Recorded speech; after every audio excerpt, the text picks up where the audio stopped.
Hello friends, welcome back to my channel DS recipes and vlog. நம்ம இன்றைக்கி 1 kg chicken biryani எப்படி பண்ணுறதுன்னு பார்க்கலாம். இப்போ ஒரு கடாயில் கொஞ்சம் எண்ணெய் ஊற்றி ஒரு ஆனியன் ஸ்லைஸ் பண்ணி வச்சுருக்கிறேன், அதையும் ஆட் பண்ணி ஃப்ரை பண்ணிக்கலாம். இதில் ஒரு 1/4 டீஸ்பூன் சால்ட்டும் ஒரு 1/2 டீஸ்பூன் சுகரும் ஆட் பண்ணி ஃப்ரை பண்ணிவிட்டு கோல்டன் ப்ரௌன் ஆனதும் இதுவும் தனியாக வேற ஒரு பாத்திரத்துக்கு மாற்றி வச்சுக்கலாம். இப்போ இதே எண்ணெயில் கொஞ்சம் கேஷ்யூ நட்டும் கிஸ்மிஸும் வந்து ஃப்ரை பண்ணி எடுத்து வச்சுக்கலாம்.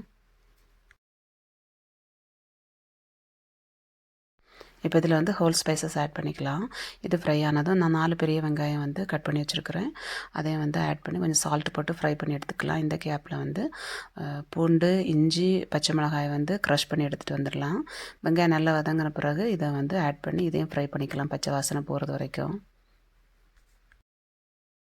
இஞ்சி பூண்டோட பச்சை வாசனை போன பிறகு நம்ம இதில் மசாலாஸ் ஆட் பண்ணிக்கலாம். அதுக்கு நான் 1/2 டீஸ்பூன் மஞ்சள் தூள், 2 டீஸ்பூன் மல்லித்தூள், 1 டீஸ்பூன் மிளகாய்த்தூள், 1 teaspoon Kashmiri chilli powder, 2 teaspoon garam masala powder add பண்ணி இதுக்கு பச்சை வாசனை போகிறது வரைக்கும் ஃப்ரை பண்ணிவிட்டு நான் வந்து 4 தக்காளி வந்து கட் பண்ணி வச்சுருந்தேன், அதையும் ஆட் பண்ணி அது கூட வந்து ஒரு கட்டு மல்லி இலை, ஒரு கட்டு புதினா இலை, அப்புறம் வந்து ஒரு பெரிய கப்பு நிறைய தயிர் ஆட் பண்ணியிருக்கிறேன். இதை நல்லா ஃப்ரை பண்ணி வர்றதுக்காக கொஞ்சம் சால்ட் ஆட் பண்ணி நம்ம இதை க்ளோஸ் பண்ணி எண்ணெய் பிரிஞ்சு வர்றது வரைக்கும் நல்லா குக் பண்ணி எடுத்துக்கலாம். இப்போ இதில் நான் வந்து 1 kg சிக்கன் ஆட் பண்ணியிருக்கிறேன். நீங்கள் வந்து 1.25 to 1.5 சிக்கன் வரைக்கும் ஆட் பண்ணலாம், அப்போ நிறைய பீசஸ் கிடைக்கும். நான் 1 kg தான் என்கிட்ட இருந்துச்சு, அதை நான் ஆட் பண்ணியிருக்கிறேன். ஆட் பண்ணி நல்லா மிக்ஸ் பண்ணி விட்டுட்டு க்ளோஸ் பண்ணி ஒரு 10 மினிட்ஸ் வந்து ஹை ஃப்ளேமில் நம்ம இதை குக் பண்ணி எடுக்கலாம். இப்போ வந்து தண்ணி ஆட் பண்ணிக்கலாம். நான் வந்து 7.5 கப்பு தண்ணி ஆட் பண்ணியிருக்கிறேன்.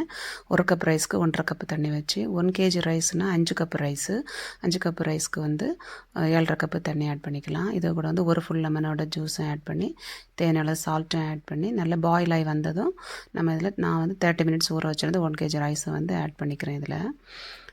இப்போ இதில் வந்து ஒரு டேபிள் ஸ்பூன் கீயும் கொஞ்சமாக மல்லி இலையும் கொஞ்சமாக புதினா இலையும் ஆட் பண்ணிக்கலாம். இப்போ சால்ட்டு செக் பண்ணிக்கலாம். சால்ட்டு தேவைப்பட்டால் இப்போ இந்த டைமில் ஆட் பண்ணிக்கலாம். ஆட் பண்ணிவிட்டு கொஞ்சமாக அந்த சால்ட்டு டேஸ்ட் பண்ணி பார்க்கும்போது நம்ம கொஞ்சம் அதிகமாக இருக்கணும், அப்போ தான் கரெக்டாக இருக்கும். இப்போ நம்ம க்ளோஸ் பண்ணி ஒரு 5 மினிட்ஸ் குக் பண்ணிக்கலாம். இங்கே பாருங்கள், தண்ணியெல்லாம் ஆல்மோஸ்ட் வற்றிடுச்சு. இப்போ வந்து தம் போட்டு எடுக்கிறதுக்காக நான் வேறு ஒரு இரும்பு கடாயை வச்சு அந்த இரும்பு கடாயை வந்து சிம்மில் வச்சு இந்த பாத்திரத்தை தூக்கி மேலே வச்சுட்டு க்ளோஸ் பண்ணி ஒரு 10 மினிட்ஸ் வந்து தம் போட்டு எடுத்துக்கலாம். இங்கே பாருங்கள், உதிரியாக பிரியாணி ரெடி ஆகிடுச்சு.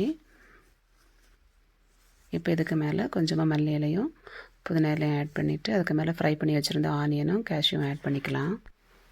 நீங்களும் இந்த மாதிரி உங்கள் வீட்டில் ட்ரை பண்ணி பாருங்கள். இந்த வீடியோ உங்களுக்கு பிடிச்சிருந்தா மறக்காமல் இந்த வீடியோ லைக் பண்ணி எங்கள் சேனலை சப்ஸ்கிரைப் பண்ணி சப்போர்ட் பண்ணுங்கள் ஃப்ரெண்ட்ஸ். தேங்க்ஸ் ஃபார் வாட்சிங்.